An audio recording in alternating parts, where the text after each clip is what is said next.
Hello everyone, Laura K. Buzz here, and I cannot stop thinking about the 10-minute gameplay trailer that was shown off yesterday for The Legend of Zelda Tears of the Kingdom.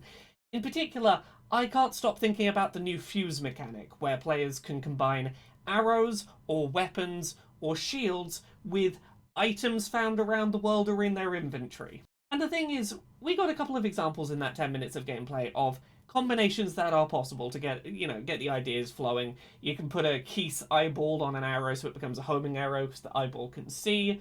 You could put Choo Choo Jelly on an arrow and now it's an elemental arrow. And I've been thinking about Breath of the Wild ever since.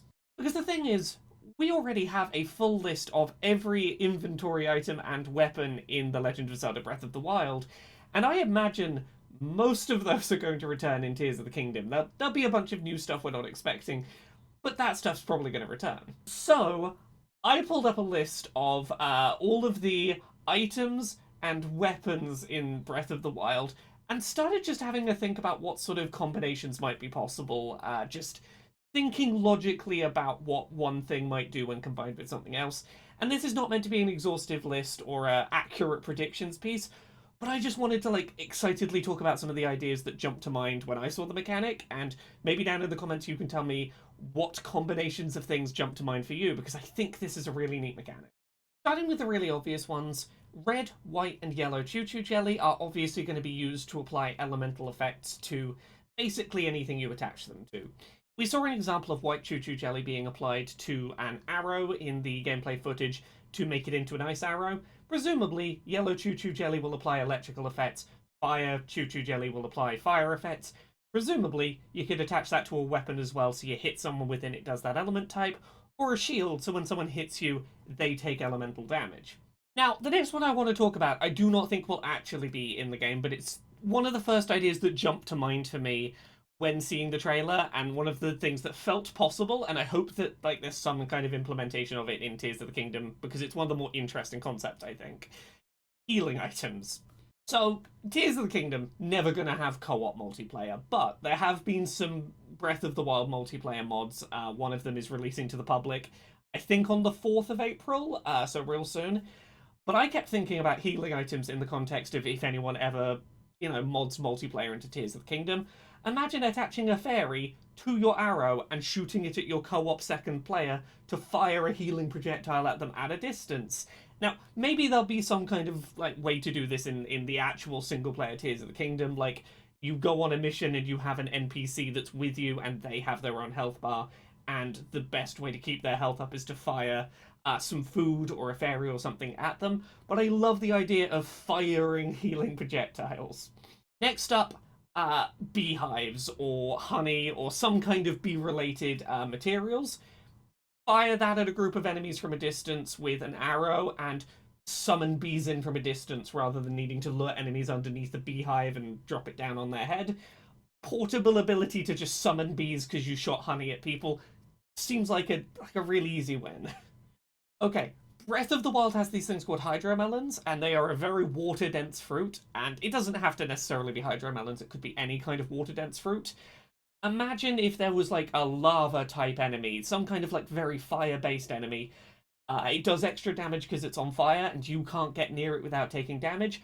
Fire a hydromelon at it, put some of the fire out, maybe its fire damage isn't as strong now, and you can get in more safely to deal damage.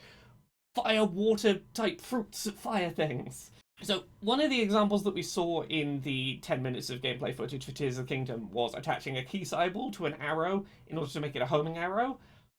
What about Keith's wings? I've got some thoughts and theories, but the two most obvious ideas that come to mind are either your arrow goes faster because it's got wings on it, or it goes further in a straight line before dropping off and curving down to the ground. Again, because it's got the wings to sort of keep it going in a straight line. Let's talk about everyone's favourite one, the one everyone's been excited about. Raw meat arrows. The most obvious uses for this, I think, are, let's say there's a group of wolves and they're going to attack you if they see you, fire a raw meat arrow, distract them, they'll go somewhere else you can walk past safely. Or, there's bokoblins or something near the wolves, fire a raw meat arrow and watch the wolves go attack your enemies for you because you lured them over with a meat arrow. I love the concept of a meat arrow. I'm also picturing putting meat on the end of a sword, and I don't know what purpose that would serve, but I like the thought of like a meat a meat shield.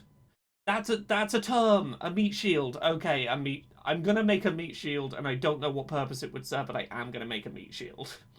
Now, stamina shrooms and swift carrots. These again fall into the category of things. Things like healing items, where if this game had co-op, it would make so much sense how you would use these. You could like remotely give someone some extra stamina or speed or something. Same goes for like the carp that give you extra defense or whatever. I do wonder whether these stamina or like stat inflicting foods will be able to be used against enemies. Whether like firing a swift carrot will like have the unintended effect of like slowing them down. Maybe it'll do the opposite of what it would do for you because they're monsters and you're human. I'm curious if changing the stats negatively for enemies is possible. Really obvious, interesting one in terms of things you could combine with stuff. Flint, used for starting fires. Uh, put some flint on your shield, and when an enemy with a metal weapon hits your shield, they'll spark off the flint. Maybe they catch on fire. Um, attach some flint to your sword so that you can like hit someone and deal fire damage to them because you made a spark on contact. Precious gemstones like diamonds or opals. You're trying to do an infiltration mission, you're trying to sneak in somewhere, put one on an arrow, fire it. Now there's a gemstone over there. Everyone's going to go looking. You get your opportunity to sneak past. The one I'm most excited about, perhaps, finally we might have a use for dubious food. Dubious food was like actively unhelpful in Breath of the Wild. You made a bad recipe, now it's like food that's gonna like it's just real bad. What if you could fire dubious food arrows at enemies to cause them extra damage, or to inflict some kind of sickness effect where they're sluggish and slow and dazed and confused? Let me fire dubious food deliberately at enemies. Thinking about combining weapons, I really hope this is how this works because my first thought about combining weapons was, can I put a sword on a boomerang and then throw it so I now have a sword doing the whole like spinning and coming back to me thing? Um, I don't know logically how Link would catch a spinning sword doing a boomerang thing or why that wouldn't just throw off the weight, but I want that to be how it works. I want to be able to throw a sword like it's a boomerang. Breath of the Wild also had these elemental magic wand element rods. Combine two of those together. Have a double length element rod that fires fire and electricity. That's a pretty good idea. And I've saved this one for last because I want this to be some kind of like gimmick category in speedrunning for Tears of the Kingdom. I really want this to like be a thing that people do. I really hope that you can combine the broken hilt of the Master Sword that we've seen in trailers with items. Because if you can, I want to equip the broken Master Sword with a bokoblin arm on the end of it.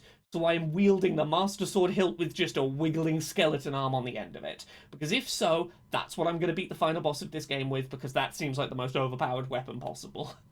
As I said, I don't think this is in any way an exhaustive list of all the possible things that you could do by combining stuff from Breath of the Wild with the new fuse system from Tears of the Kingdom, and I'm not guaranteeing that any of these combinations would work or will work the way I'm suggesting them. But the fact that, like, since I watched that 10 minutes of footage yesterday, I've been cataloguing in my head every time I think of something that would be a cool combination, I think is a really big testament to how interesting of a mechanic set they have come up with here.